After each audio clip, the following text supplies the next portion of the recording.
Chansi koyoka bajalute malingile bakabola bébé libala goyo motema la ngai tali to s'abonner na Manjoboy TV aigle de la presse de la biso to s'abonner pour zoba information assir na Manjoboy TV na biso la biozalo mosika me motema ngeza bemeni na fungola la kuta to s'abonner biso tout na Manjoboy TV kitoko.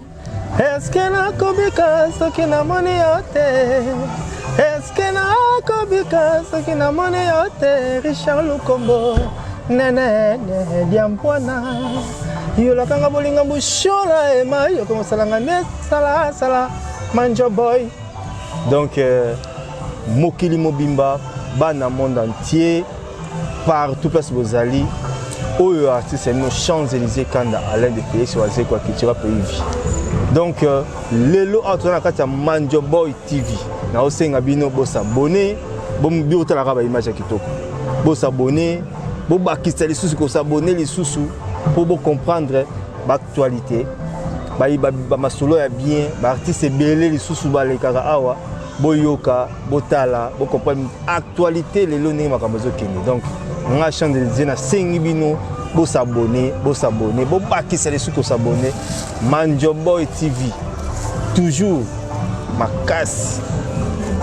Frère amour et sœur que renouvellement affection pour l'éternité à mon avis président d'Amé Nangile na boy pour l'égoïste na sengi na nzambe même 2 siècles plus tard abatamali susu malene njoli abatamali susu na bakoko na ngaye faut pas y salaki belle femme de mon époque. Vraiment c'est parfait l'hiver. Votre artiste, l'homme de 100 concurrents, abonnez-vous massivement dans Manjoboy TV. Manjoboy TV. Déjà, les noms, ils ont fait ça combo, putain, na côte, on a s'abonné. On a s'abonné déjà, et puis, ils sont achats à bateau, ton dimanche, moi, passe. Mais vraiment, abonnez-vous dans Manjoboy TV. Manjoboy TV. Donc, bon, s'abonner massivement, et ça, là, bien, quoi. Merci. Il est là, du Pika Loketo. Les garçons sexy, hein, il est là. Marlène, merci. Ok. Alors. Et voilà, nous sommes là pour un nouveau numéro. Chers abonnés de Manjoboy TV, bonjour, bonsoir. Ça dépend de l'heure à laquelle vous nous suivez. Je sais bien que vous êtes partout dans le monde. Vous êtes en Amérique, en Europe, en Asie, en Afrique et plus précisément les Congolais. Je vous dis bonjour Mbote, Betouabou, Losako, Abari. Aujourd'hui dans notre émission Savoir Plus, nous allons parler d'un homme, nous allons parler d'une personne de si grande valeur que j'apprécie bien. Moi, Marlène Njoli, aigle de la presse congolaise, toujours comme Tomesana ko surprendre bino na émission na bino bolinga mingi Savoir Plus. Aujourd'hui, nous avons reçu pour vous un homme que j'appelle Loketo Ezanga Mukua. Bonjour mon vieux. Bonjour Marlène, bonjour aigle de la presse congolaise. Merci mon vieux, vous allez bien? Je vais très bien, merci. Merci de répondre à notre invitation. Je suis même flatté de pouvoir être invité au fait. Vraiment, nous te remercions beaucoup pour votre présence. Nous savons bien que vous avez tant de choses à faire, mais vous avez laissé vos occupations pour répondre à notre émission. Merci vraiment. Merci. JPK Loketo. Ce matin, na posté quand Zalaka, na posté na stati. Aujourd'hui l'émission avec JPK Batbagangi. Oh. JPK Loketo, aigle. Oh. Mais qu'est-ce qui se cache avec toi? Donc tout d'abord, comment vous allez? Donc je vais très bien. Je vais très bien. Et c'est un plaisir au fait que au posté photo nanga yo le que non en sala. On a une émission et que Bato va réagir, ça me va droit au cœur, donc ça veut dire que Bato Bele Balandanga, Bato Bele Balinga, Moussana Salaka, et ça me rend heureux. Merci. Comme on dit toujours que les savoir-faire ne mangent jamais. Effectivement. Bon, ben, merci. Si vous dites que c'est un savoir-faire, je continuerai à faire de mon mieux, de manière à ce que vous soyez toujours bien servi. Voilà. Bon, JPK, on voulait plus savoir de toi. Qui est JPK pour les gens qui ne te connaissent pas? Donc, JPK, il est qui? D'accord. Eh bien, ce sera une longue histoire. JPK, c'est un Congolais de père et de mère, né depuis 1975, donc 75 pour les Français, 75 pour les Belges, 75 pour les Français. Il a actuellement 47 ans, marié depuis 3 mois. JPK a embrassé, il a fait comme étude médecine et a embrassé la carrière de la presse depuis 1995. Donc, il est à sa 27e année de presse audiovisuelle. JPK a commencé à Canal Kin Télévision. Il a fait un ricochet à Raga TV d'une année, bon, 95 à 98 Canal Kin, 98 à 99 Raga, 99 à 2000 il est revenu à Canal Kin. En 2000 il a dirigé des radios communautaires à Chicapa. En 2002 il a travaillé à la radio nationale angolaise, d'où il parle bien sûr portugais couramment. De 2004 il est revenu à Kinshasa et il a travaillé de 2004 à 2013 encore à Canal Kin. 2013 à 2018 à Digital Télévision.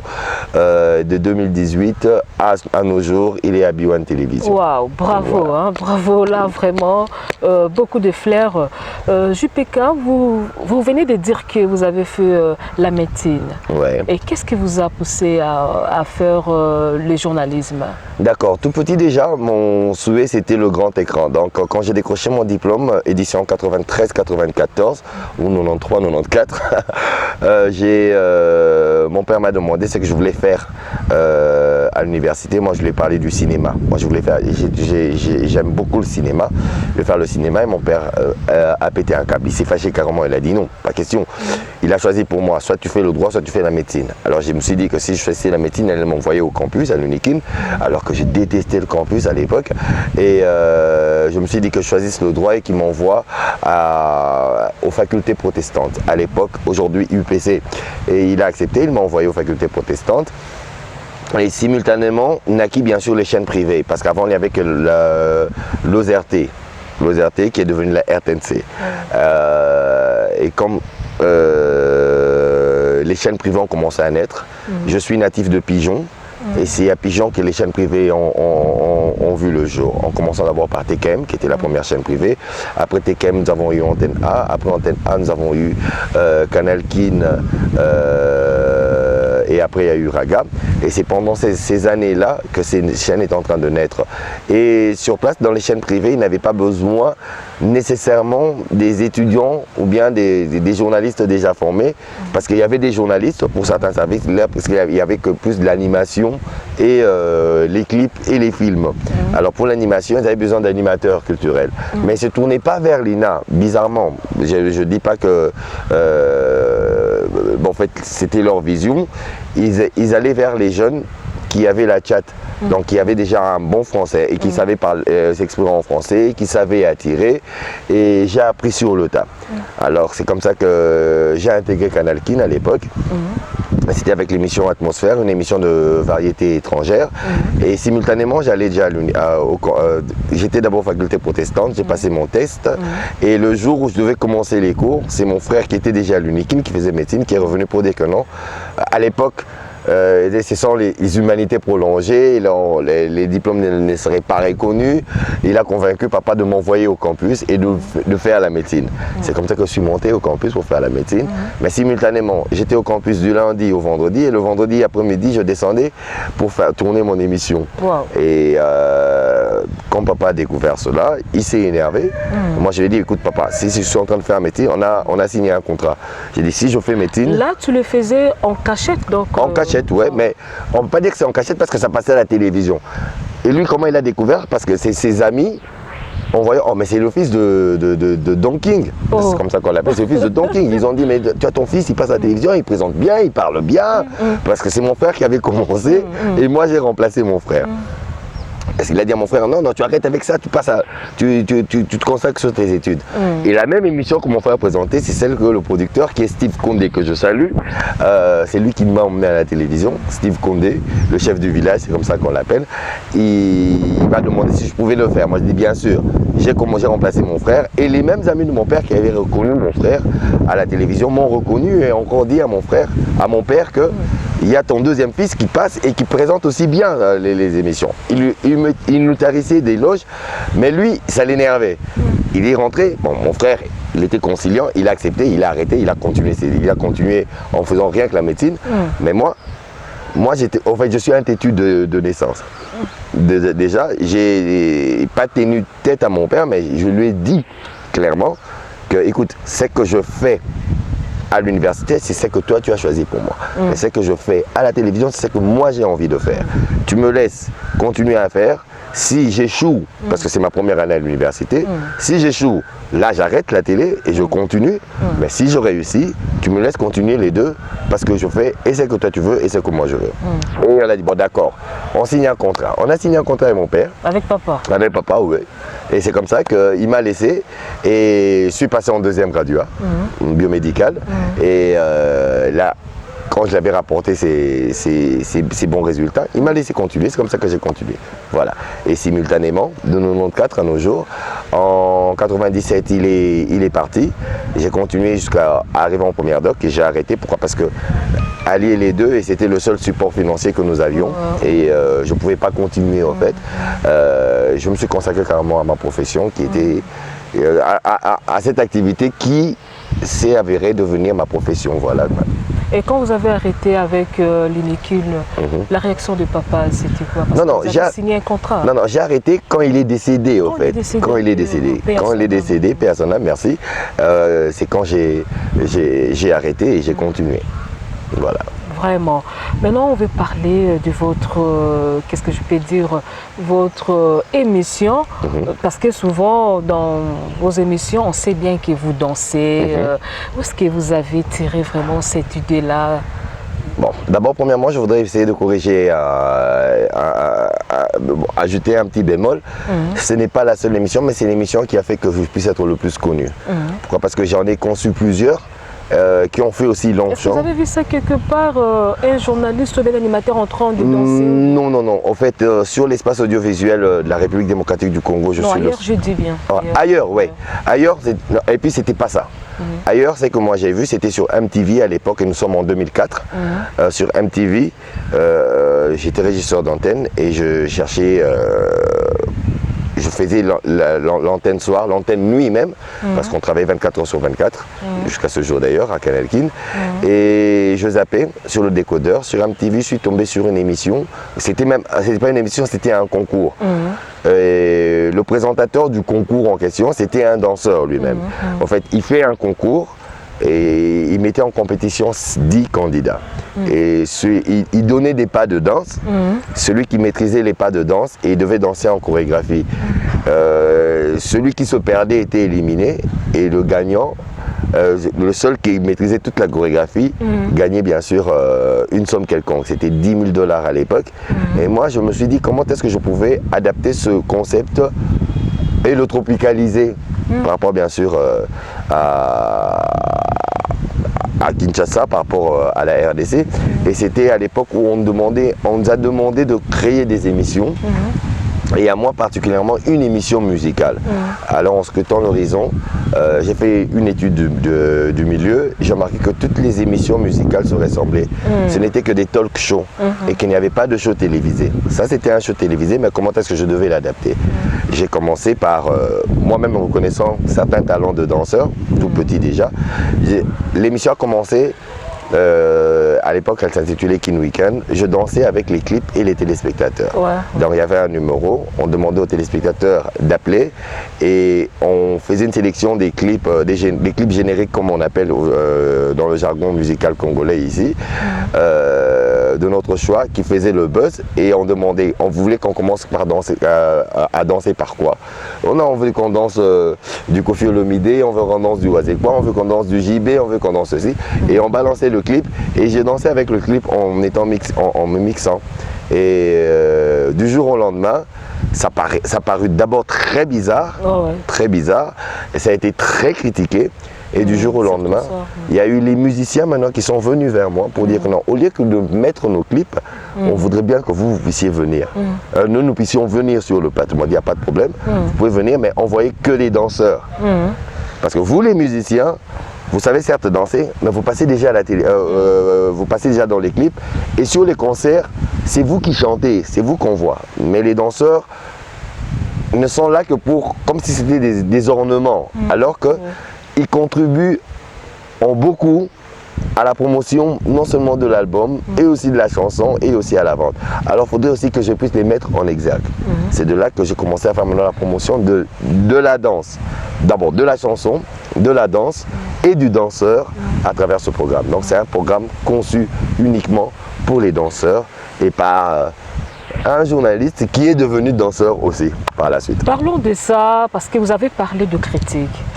Dans notre pays, on sait bien que son oiseau a donc informé, lui c'est un intellectuel, pardon. Ouais. Mais comment est-ce qu'un journaliste ou bien un présentateur de l'émission peut se mettre à danser? Est-ce que cet homme il est fou? Voilà. Qu'est-ce qui se passe? Il manque à faire. Merci. Bonne question, parce que c'est là où ça crée d'abord la différence par rapport à ce concept-là. Ce concept, j'ai appelé un show télévisé. C'est pas un talk show. Il y a une différence entre un talk show et un show télévisé. Ce que vous êtes en train de faire en ce moment, c'est un talk show. Ça veut dire que nous sommes en train d'échanger avec vous. Et là, le show télévisé, c'est carrément un show. Et par le show, il y a cette partie divertissement, festive, attractive. Et j'y ai juste ajouté une donne ou une touche d'intellectualisme. En faisant comprendre d'abord à ces téléspectateurs-là que la danse, c'est l'expression d'abord, c'est une expression corporelle, mais qui vous permet, quand vous la pratiquez régulièrement pendant un temps, qui vous permet de transpirer, donc d'entretenir votre corps, donc c'est la partie physique. Et quand vous avez un corps bien entretenu, donc ça veut dire, c'est du sport que vous êtes en train de faire. C'est du sport, parce que imaginez, à l'époque, l'émission durait 2 heures. Je commençais de 10h à 12h. Je dansais de 10h à 12h. Et imaginez le taux de sueur que vous laissez couler. Donc ça veut dire le nombre de calories que vous êtes en train de brûler, qui vous évite d'avoir un pancréas malade, qui vous évite d'avoir des problèmes cardiovasculaires. Donc c'est cette partie intellectuelle que j'ai d'abord ajoutée.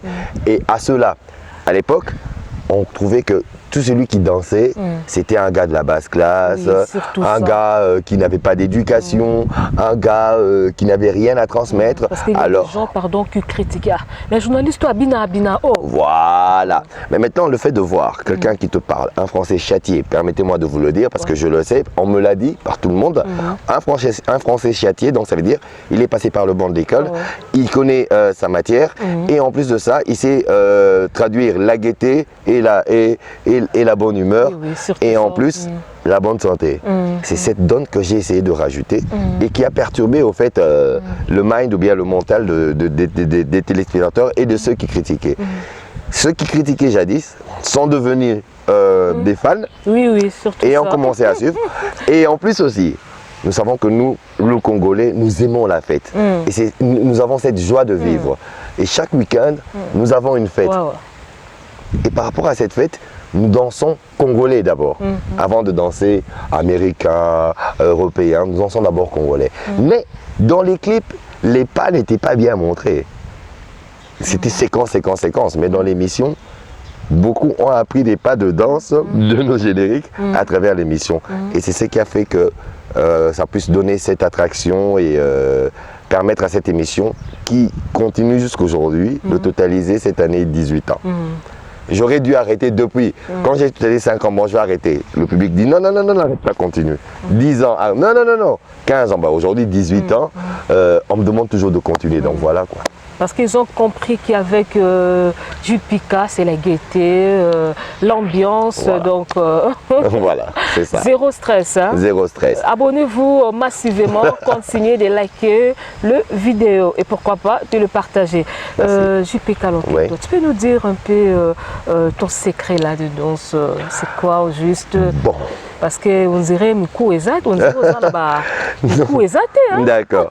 Merci. D'abord, premièrement, tout Congolais, dans son sang, a le pas dansant. Même s'il danse gauche, mais il a le rythme dans le sang. C'est vrai qu'on voit, oh, moi je ne sais pas. Non, non, non, non, non. Quelque part, tu sais bouger. Il suffit juste de remettre le mouvement là dans ce rythme. Et le remettre dans le rythme, c'est très facile parce que génétiquement, déjà, on l'a. Personnellement, tout petit, déjà, je dansais assez bien dans les fêtes de famille. Moi, j'aime danser. J'aime danser parce que j'aime traduire la gaieté et la bonne humeur. Alors, de fil à aiguille, à force de répéter, toutes nos danses sont presque pareilles. Il n'y a juste que des variables et qui sont marquées par les breaks dans les différentes dans les sonorités musicales sur lesquelles nous appliquons bien sûr ces danses. Alors, à force, en 18 ans, aujourd'hui je dirais en 18 ans, avant je disais en une année, en 2 ans, en 3 ans, maintenant je peux dire en 18 ans, il est plus facile pour moi de maîtriser une danse qui sort aujourd'hui et de pouvoir l'appliquer. Et à force de pouvoir la danser 1, 2, 3 fois, elle reste facilement parce que j'ai une mémoire assez photogénique et je retiens facilement et cette capacité de rétention et de captation aussi de mouvement qui fait que je passe pour celui qui connaît toutes les danses et qui les maîtrise et qui les garde. Donc il n'y a pas un secret assez particulier au hasard, au hasard, parce que c'est ça bien sûr le jargon habituel. Vraiment. Non, c'est juste le fait d'avoir de pratiquer au fait, de pratiquer régulièrement qui fait en sorte que je puisse avoir cette maîtrise de rouler les hanches, d'harmoniser le mouvement des épaules, des couilles, des jambes, la gestion de l'espace. Voilà, ça ce sont des termes danseurs. Mais voilà. Est-ce que avez-vous déjà eu le temps de passer même à l'INA ou bien pour voir les danseurs? Non, non, non. J'ai jamais fait ni l'INA, ni l'IFASIC. Je n'ai suivi aucun cours de danse. Tout c'est sur le tas que j'ai appris. En visuel et avec bien sûr les artistes danseurs que j'accompagne. Enfin, je ne dis pas qu'eux m'accompagnent, mais c'est moi qui les accompagne. Voilà, parce que c'est eux qui sont les stars du show et moi je ne fais qu'accompagner le show pour le rendre encore plus attractif avec cet aspect de voir que c'est le présentateur, il danse aussi avec eux et il danse bien, il maîtrise. Voilà, c'est un peu la magie du programme. Aussi les jeunes danseurs. Bon d'accord, cette émission c'est déjà qui ont pour passion la danse, qui au lieu de vadrouiller ou alors de se transformer en Kuluna, ou alors de flâner au coin de la de camper au coin de la rue en fumant du crack ou du chanvre ou alors du bombay, ne sachant quoi faire, à pouvoir se regrouper, à créer leur structure, ou à créer leur groupe, à se mettre à répéter et de savoir, tout en sachant que non, nous avons un espace que tonton Jipika a créé spécialement pour que nous puissions montrer ce dont nous sommes capables. Et quand il y a un concours, soit en national ou à l'international, ils savent que non, par Jipika, par le biais de Jipika, si nous savons bien faire ce que nous savons faire, on peut participer à ce concours, montrer notre savoir-faire et gagner gagner quelque chose, faire de cette passion une profession aussi et essayer d'aller de l'avant par rapport bien sûr à ce type d'activité. Donc j'accompagne la jeunesse artistique par le biais de ce programme et entrer bien sûr à la promotion du danseur pour la danse congolaise. Parlons un peu de l'éducation des jeunes. Aujourd'hui, quand nous regardons dans nos télévisions, nous voyons des jeunes gens qui dansent du danse là un peu, c'est que je peux dire... obscène. Ouais. Et il y a d'autres parents qui ont honte même de voir ça, de regarder la télé au sein de la famille. Donc, c'est ce que je peux dire. Merci. Alors, par obscénité de la danse, Moi, je ne parlerai pas d'obscénité de la danse. Je parlerai peut-être de l'obscénité, peut-être des cris. Et des danses aussi. Non. Il y a des danses qui... Vous permettez, si je peux m'exprimer. Tout ce que nous exécutons comme danse urbaine sont tirés de nos danses traditionnelles. Quand vous dansez le moutouachi, ou bien quand vous dansez les eteko, ou quand vous dansez même les danses des Minganji, dans le grand bandundu. Regardez ces danses. Quand vous ne mettez pas un cri dessus, un cri obscène, ces danses, ce sont nos danses traditionnelles. C'est l'expression corporelle. Mais quand vous y alliez à cette danse un cri qui frise l'obscénité, en faisant cette allusion, c'est quand vous trouvez que la danse elle est obscène. La danse, c'est une expression corporelle. Une expression corporelle. Moi, je dirais que non, il n'y a rien d'obscène dans la danse. L'obscénité, c'est l'idée qu'on se donne de ce que nous percevons et par rapport aux termes ou aux cris que l'on plaque dessus. Vous saisissez? Parce que c'est une expression artistique. C'est une expression artistique. Mais il y a des danses sans cri, sans musique. Rien qu'en regardant comme ça, tu peux dire non. Mais ça, c'est du porno ou quoi? Vous voyez, c'est ce que j'ai dit. Le moutouachi, alors, c'est du porno. Parce que je me lève. Je ne sais pas pour ouvrir le champ. Ouvrez le champ. Je me lève. Excusez-moi par rapport au micro, mais c'est pas grave.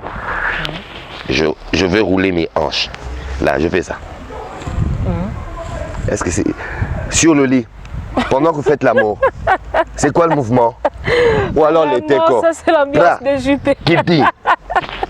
Maintenant, sur le lit, c'est pas le même mouvement que vous êtes en train de faire pendant que vous êtes en train de faire l'amour, parce que je vais être clair. Mais maintenant, là, c'est la danse. Tant que vous avez obina, et ça qui obscénité. Tant que vous avez ce qu'on a donné la danse urbaine, et comme obscène, pour nous t'acheter cri licoloté. Ma cripe ma bif. Ah, kasi yango nem tozo sala ke nom numo muna ngo. Maman balola, papa sala boy, voyez. Voilà. C'est comme maman balola, yo zo bina no mutwashi. Mutwashi wana tango za mutwashi et za obscénité. Mais tant que za likolo a écrit voilà et comme obscène. C'est là où maintenant je voudrais qu'on fasse un peu la part des choses. Si on doit réguler les choses, c'est peut-être par rapport aux messages qui sont traduits sur les danses qui sont exécutées. Si la danse n'est que l'expression du corps, je ne dirais pas que c'est obscène. Mais quand c'est lié à un cri, où la perception frise l'obscénité, c'est quand elle devient obscène. C'est un peu la lecture que moi je fais. Pourquoi? Parce que quelqu'un qui fait une création artistique, chorégraphique, par rapport à sa perception, par rapport à l'inspiration, parce que l'art est du monde abstrait. Ça sort de l'abstrait. Ça n'a pas, dans l'art, c'est pas 1 + 1 = 2. Non, c'est pas une science exacte. C'est une science abstraite et qui sort de, vous voyez quoi. Vraiment, vraiment. Merci beaucoup, papa JPK. Quel est le conseil que vous pouvez donner aux jeunes gens qui nous suivent en ce moment, qui inspirent à la danse, ou bien aller à l'INA, ou bien à Beaux-Arts? Effectivement, merci beaucoup. Alors moi, le premier conseil, avant les jeunes, je veux d'abord donner un conseil général aux gens du 3e âge, d'abord, aux personnes âgées, aux personnes matures aussi, que nous sommes, et aussi à la jeunesse. Aux gens du 3e âge, vous n'êtes plus en mesure peut-être de faire de l'exercice physique, aller en salle, faire soulever des haltères, faire des pompes. Vous avez une autre activité saine qui vous permet de vous maintenir en forme. Danser. Pratiquer une danse quelconque, que ce soit nos danses traditionnelles, que ce soit au moins une fois par semaine. Prenez le temps de voir 2 heures ou 1 heure de danse. Que ce soit nos danses traditionnelles, nos danses urbaines, lâchez-vous. Cela vous permettra de vous maintenir. Il y a un programme qui est passé à Digital Congo, Banaleo. Dans ce programme Banaleo, je participais souvent. parce que je me retrouve avec les mamans de 3e âge. Ce programme a permis à plusieurs mamans qui venaient participer à cette émission, non seulement de s'évader, de se rappeler des bons souvenirs et de vivre encore plus longtemps. Elles avaient des problèmes d'arthrose, mais donc des maux de membres, mais en venant, en se lâchant comme ça, elles oubliaient ça et puis ça partait. Ça détend encore vos muscles. Maintenant, aux personnes adultes, mais actives, vous n'avez pas le temps de pouvoir aller en salle de gym, de faire des marches de santé et tout. Prenez le temps de danser aussi. C'est une activité physique. Danser jusqu'à transpirer, ça permettra de protéger votre pancréas, de réguler votre glycémie. Donc, c'est un sport. Pour avoir un esprit sain dans un corps sain, rendez votre corps sain en pratiquant un sport quelconque et quotidiennement. Ça, c'est un conseil médical. Si vous ne pouvez pas, alors alliez l'utile à l'agréable. L'agréable, c'est la danse, et l'utile, ce sera bien sûr avoir un physique sain et un corps en bonne santé. Pour les jeunes, la danse, si c'est une passion pour vous, n'hésitez pas. Orientez-vous. Orientez-vous avec bien sûr le conseil des parents et de vos tuteurs. Nous avons l'Institut national des arts où la danse est un département. C'est un département. Vous avez, à côté de la danse, vous avez d'autres départements aussi qui font que vous soyez un artiste complet. Mais avec cette particularité d'être danseur. Il n'y a pas une science exacte qui dit que non, si tu fais ça, tu réussis dans la vie. Alors, alors si vous faites quelque chose, faites-le en y croyant et avec amour et avec détermination, et faites-le bien. Pour ceux pour qui la danse est une passion, mais n'est pas le principal, que ce soit secondaire, certes, mais lâchez-vous. Pourquoi? Parce que laissez-moi vous dire, on peut être danseur, mais sans connaissance. On est un danseur, Mobini Azoba, quoi. À cette danse, il faut ajouter de la connaissance. Cette connaissance, vous pouvez faire votre pétrochimie, mais à vos heures perdues, vous continuez à danser. Cet argent que vous aurez en tant que chimiste, ou en tant que pharmacien, ou en tant que médecin, ou en tant qu'avocat, ou en tant que journaliste, vous permettra d'organiser votre structure de danse et d'aller de l'avant. Avec bien sûr toutes les débouchés et toutes les ouvertures qu'il y a culturelles à travers le monde, vous pouvez adjoindre les deux et aller de l'avant. Vous manquez à faire et que la danse est une passion pour vous, à vos heures perdues, après bien sûr vos cours ou après vos activités, autant qu'il y en a qui se donnent au sport, il y en a qui font du karaté, il y en a qui font du football, il y en a qui font du basketball, vous pouvez aussi faire de la danse. Voilà le seul conseil que je peux prodiguer. Vraiment, merci beaucoup. Nous sommes arrivés presque à la fin de notre émission. Savoir plus, nous avons eu l'honneur de parler avec JPK, Loketo Ezanga Mukua. 28 ans de carrière journalistique, 18 ans avec l'émission JPK Show. JPK Show, donc avec lui c'est l'ambiance, la gaieté, zéro stress. Faites comme lui, comme âge mort avancé, donc oh malade, il y a sucre, diabète, il faut danser, danser, danser, danser, danser. Vraiment, je salue tous mes abonnés, je vous aime beaucoup. Merci à toi, Edwige, Diamant Noir, Panthère Blanc, Blanc Plateur. Merci à toi, Nisha Villa-Madeleine, depuis France, Moissi Moindo. Merci à toi, DT Image, Landry, pourquoi pas à Nicolas Sarkozy. Merci à toi, Nanette Kilolo, Balobi Moissi Yambiji. Merci à toi, Merveille Pata, Gauthier Njoli, Désiré Njoli, moi mukena bambongo nae, veut dire nalela bino fort, famille Njoli, nalela bino fort, bafananga nyonso. Là, je salue Maxime Kabele, nebi que linga émission non trop. Merci à toi, Nasha, merci à toi. Lacha Oli, infirmière mort, donc il y a luxe, de luxe quoi. Nalela Binofort, à la prochaine. je ne sais pas, papa. Moi, je dirais un grand merci d'abord à vous, Madame Arlène Njoli, aigle de la presse. Merci à cette belle émission Savoir Plus qui permet à ce qu'on découvre les faces cachées de certaines personnes. Merci aussi à tous les followers de Madame Arlène et continuez à suivre ce programme pour ceux qui m'aiment et je suis toujours là. J'ai le JPK Show qui passe tous les samedis à partir de 15h15 sur TNT et à 16h15 sur Canal 7 sur B1 Télévision. J'ai ma page officielle JPK Show 1 officielle, c'est aussi ma page officielle Facebook. Et c'est aussi dessus, si vous avez raté la télévision, pour voir les séquences bien sûr de ce programme.